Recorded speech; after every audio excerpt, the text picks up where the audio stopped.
pendedahan penting. Hari ini kita sudah tahu keputusan siapa yang bercakap benar. Adakah Regi JC Rita Udin bercakap benar, ataupun adakah Anwar dengan puak-puak blogger dan laskar cyber pro Anwar, pro Najib, pro Zahid bercakap benar. Portal-portal pro Anwar, adakah mereka bercakap benar? Hari ini kita dah tahu. Okey, terang lagi bersuluh. Nombor 1, saya rumuskan dulu supaya anda faham apa yang berlaku hari ini. Nombor 1, Anwar sah penipu, dan saya rasa dia ni layak mendapat gelaran penipu tersohor Malaysia. Penipu nombor 1 negara. Sah menipu. Nombor 2, Anwar secara langsung dan tidak langsung, bukan atau, telah mengganggu gugat keharmonian, kestabilan politik, kestabilan ekonomi negara kerana tidak bertanggungjawab membuat dakwaan-dakwaan tertentu secara umum menerusi press conference tertentu beberapa minggu lepas. Ya, dan sekejap lagi saya akan beritahu apakah langkah yang saya akan ambil berhubung tindakan Anwar itu.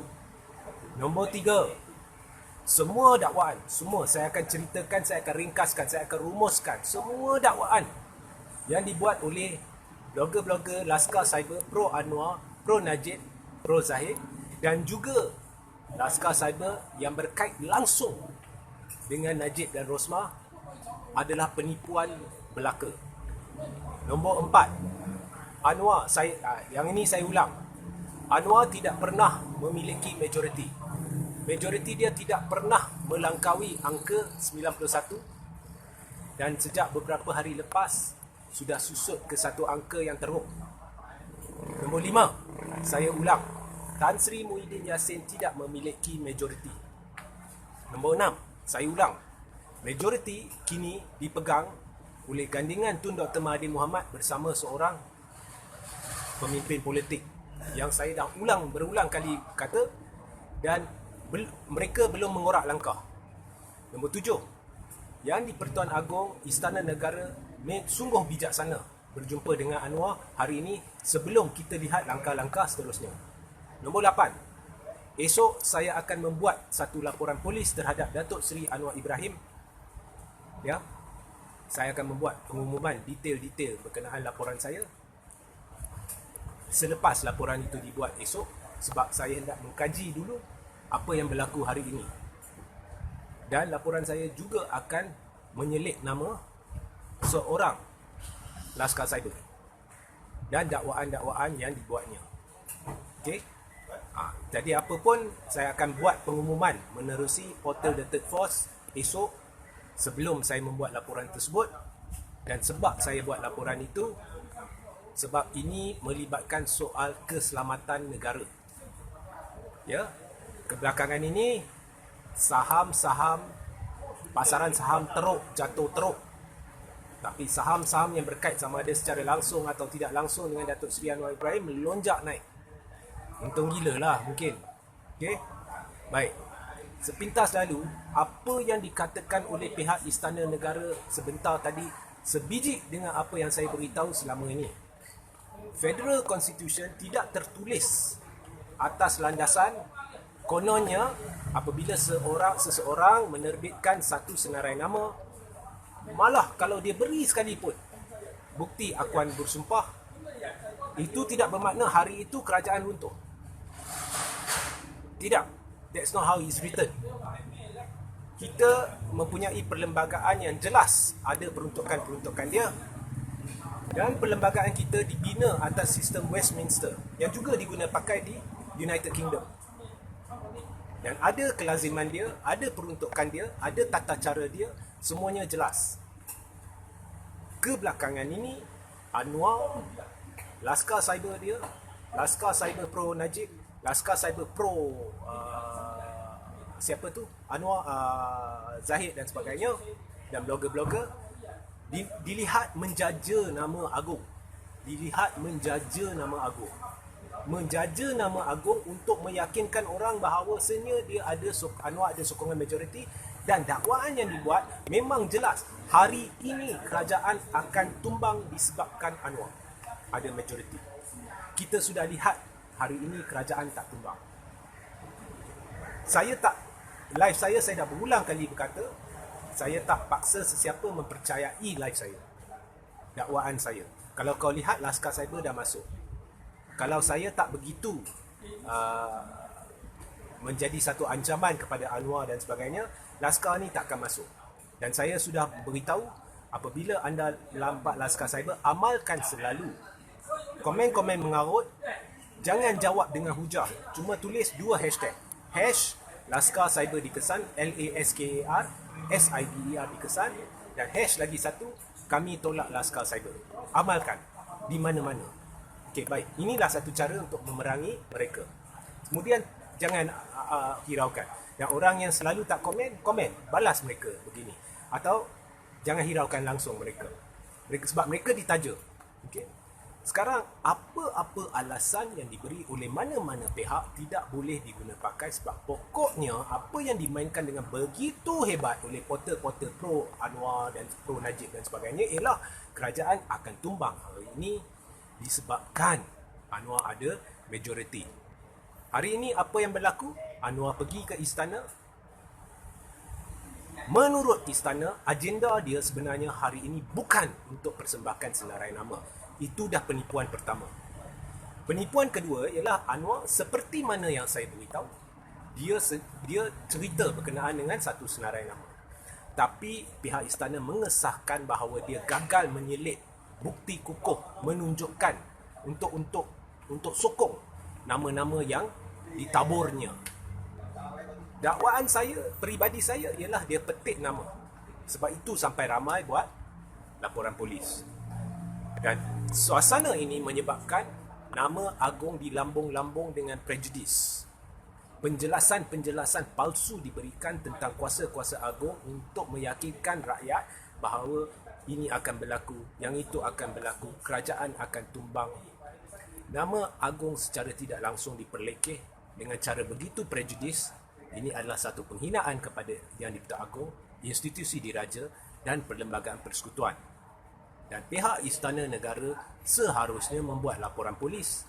Dan pihak berkuasa seharusnya dalam kes ini mengambil tindakan terhadap semua yang terlibat supaya mereka boleh disiasat di bawah Akta Sosma. Perkara lain saya tak sensitif. Ini melibatkan institusi diraja. Kalau kita tak bertindak sekarang, institusi diraja ni, penghinaan ini, maka orang akan hilang hormat kepada institusi diraja. Esok semua orang akan lambung nama Agong dan membuat perlembagaan sendiri, membuat penjelasan sendiri. Disebabkan Anwar telah membenarkan perkara ini berlaku, jangan cerita dia jadi Perdana Menteri. Jauh sekali dia berkelayakan untuk menjadi seorang pemimpin, kerana dia menghalakan rakyat ke landasan yang tidak benar dengan memupuk semangat untuk melakukan kerja-kerja bodoh tersasar ni yang menghina institusi diraja dan sebagainya. Saya dah beritahu Anwar doesn't have the majority. Saya dah beritahu ini dilakukan semata-mata sebab Anwar nak buat kejutan supaya ahli-ahli parlimen terperdaya dan menyokongnya. Tapi apa pun, that is politics. Saya boleh kata ini, dia boleh kata itu. Yang tak harus berlaku adalah penghinaan terhadap institusi diraja. Saya terbukti benar. Sebenarnya perkara ini very simple. Very simple. Masalah dengan korang ini, korang suka dengar A, B, C, blogger-blogger yang buat live dan sebagainya. Macam-macam dakwaan. Macam-macam dakwaan. Secebis bukti pun tak keluar. Saya pun tak keluar bukti. Tapi saya cuma kata satu. Anwar does not have the majority. Cukup. Saya tak payah cerita panjang, lebar. Dan saya konsisten memberitahu benda itu. Dan hari ini terbukti dia tak ada majoriti. Dan andai kata pun dia bawa bukti pun, kerajaan takkan tumbang hari ini. Tetapi istana dah sahkan Anwar gagal berbuat demikian. Maknanya dia telah membuang masa anda semua. Semua alasan tak boleh diterima. saya dah beritahu 2 minggu lepas.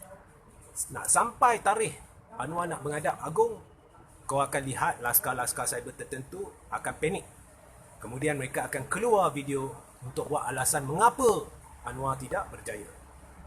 Dan perkara itu sah terjadi 2 hari lepas, di mana seorang laskar cyber yang berkait, kira orang kuat lah Najib ni, keluar dengan video kononnya Anwar ni sebenarnya dia ada sokongan majoriti, tapi sekarang dah susut menjadi majoriti tipis.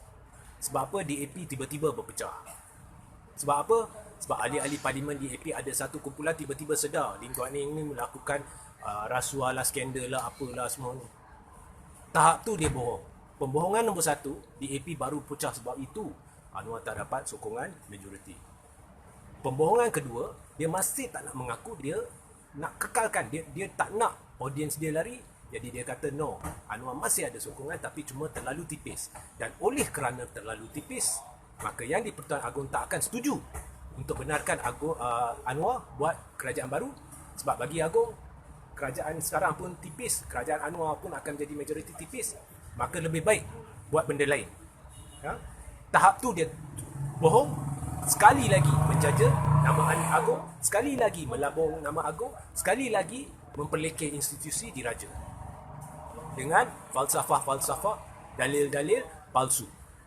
Dia buat perlembagaan sendiri. Dia tak nak mengaku bahawa Anwar does not have the majority. DAP ni dah berpecah. Actually, kawan tak tahu, sebelum PRU14 lagi dah ada keretakan. Bukan berpecah, keretakan. Ada tim A, tim B dia sendiri pun ada. Tapi not as bad as UMNO. Ada puak pro Lim Guat Eng, ada puak anti Lim Guat Eng. Tetapi DAP ni, one thing about DAP is, bila mai babak nak menentang Zahid, Najib, UMNO dan sebagainya, tim A ke B ke C ke dia akan bersekutu. Dan mereka dari awal dah bersekutu tidak akan kerjasama dengan UMNO, tidak akan kerjasama dengan Najib, tidak akan kerjasama dengan Zahid. Bukan saya yang suruh, ini hakikat. Ya. Dan kalau kau perhati, secara tidak langsung blogger Najib itu atau laskar cyber Najib itu hari itu, secara tidak langsung dia sendiri tak sedar kebodohan dia. Dia mengaku maknanya UMNO bersetuju kerjasama dengan DAP. Sebab kau beri alasan DAP dah berpecah sebab itu Anwar tak berjaya. Itu sebenarnya penipuan. Tapi dalam membuat penipuan tu, secara tak langsung kau mengaku bahawa kau sebenarnya setuju kerjasama dengan DAP. Ini bukan cerita saya suka DAP ke, saya tak suka DAP ke, kau suka DAP ke, kau tak suka DAP ke. Itu tolak tepi. Selama ni UMNO kata DAP resis lampau, anti-Islam dan sebagainya, bla bla bla bla bla bla bla. Mereka sebenarnya dah bersedia nak bersekongkol dengan DAP. Sebab semua nak jaga apa? Jaga Tengku. Semua nak jaga Tengku. Sebab mereka dah tahu UMNO cannot make a comeback. Sabah pun dah buktikan. Okey, daripada 17 kerusi jatuh 14 kerusi dalam tempoh 2 tahun. Okey. GE15 Perikatan Nasional dengan BN impossible to work together. PAS pun dah meluat dengan UMNO. PAS pun dah tersasar dari landasan kebenaran dan landasan Islamik. Melayu Islam dah marah, kebangkitan dah bermula. Muhyiddin bagi saya is the worst Prime Minister Malaysia has ever seen. Dan kedudukan dia tunggu masa je lah. Cerita senang lah, tunggu masa je. Dan semalam saya dah tulis satu artikel mengapa saya rasa yang di-Pertuan Agong patut isytihar darurat, bagaimana ianya boleh dilakukan, dan artikel itu saya akan selitkan dalam ruang komen dalam 20 minit selepas live ni. Minta jasa baik saudara-saudari untuk cari artikel tu dalam 20 minit di ruang komen. Dan juga sertai saluran Telegram saya akan letakkan link di ruang komen sebab banyak pengumuman saya buat menerusi saluran Telegram. Jadi amalkan, pergi klik like dan join saluran Telegram saya. Jadi sebenarnya Anwar ni dia terkena getah dengan siapa? Dengan ramai pihak. Dengan Zahid dia kena. Zahid sebenarnya janji nak bawa Barisan Nasional Seketul. Hari tu kita dah lihat Zahid secara tidak langsung cuba bantu Anwar. Dia beri tiket percuma kepada semua ahli parlimen Barisan Nasional untuk sokong Anwar. Itu pun tak sampai 10. Awalnya ada 12. Kemudian dia susut kurang dari 10. Zahid tak berjaya. Anwar lepas tu jadi terdesak. Akhirnya dia pergi buat apa? Dia pergi senyum, tunjuk gigi ke Agong dan cerita berkenaan dengan satu senarai. Bukti tak ada, istana dah sahkan. Siapa bercakap benar? Saya bercakap benar. Saya bukannya, tabiat saya untuk buat live dan tipu kepada anda. Saya bukan cari populariti. Kalau saya rasa orang tersasar, saya kata tersasar. Saya berani kata PAS tersasar. Saya berani kata UMNO tersasar. Saya tak kisah Tun adalah pemimpin Islam terulung. Saya kata, saya tak kisah. Kalau kau nak berdebat, saya boleh buat satu live untuk terangkan mengapa saya kata demikian. Hadi pun pernah kata demikian. Agenda penipuan laskar-laskar ni banyak. Ini baru satu, dah terbukti. Secara tidak langsung hari tu laskar tu dah buktikan bahawa UMNO sebenarnya nak kerjasama dengan DAP. Dah buktikan bahawa mereka menipu, memutarbelik perlembagaan berkenaan majoriti Anwar dan sebagainya. Semua dah buktikan. Itu baru satu. Banyak lagi naratif yang mereka buat untuk menyebabkan rakyat makin meluat dengan Tun, tapi tak berjaya. Contohnya Tun kerjasama Subahat dengan Muhyiddin. Mereka nak kalau kau benci Muhyiddin, kau juga benci Tun sebab Subahat, yang tak wujud sebenarnya. Okey? Jadi inilah pandai-pandai berfikir, pandai-pandai menilai, berhati-hati dengan propaganda. The propagandist will have a lot of audience, but his audience are a core group. Dia minority, tapi a core group yang dah keadaan terdesak, jadi dia suka dengar benda yang dia nak dengar. Ini hakikatnya. Jangan termakan propaganda seperti anda termakan propaganda sebelum G14, lepas tu anda hampa. Kebangkitan dah berlaku, Muhyiddin is gone, keadaan negara dah tenang. Dan saya akan letak artikel dalam 20 minit lagi menjelaskan perkara ni dan bagaimana caranya kita boleh buat darurat supaya boleh ada satu kerajaan in caretaker sehingga PRU15 dan dibuat ordinan darurat tertentu. Ini salah satu daripada banyak kemungkinan. Salah satu. Okey? Jadi berhati-hatilah bila kau dengar live-live dia orang ni. Dia akan gunakan satu penipuan untuk cover penipuan kedua, lepas tu penipuan kedua untuk cover penipuan ketiga. Pokoknya tak payah dengar lagi cerita dia. Hari mereka kata Anwar ada majoriti, hari ini dia akan persembahkan bukti majoriti dan hari ini kerajaan akan tumbang dan Anwar akan mengambil alih. Semuanya tak berlaku. Itu pokoknya. Ya?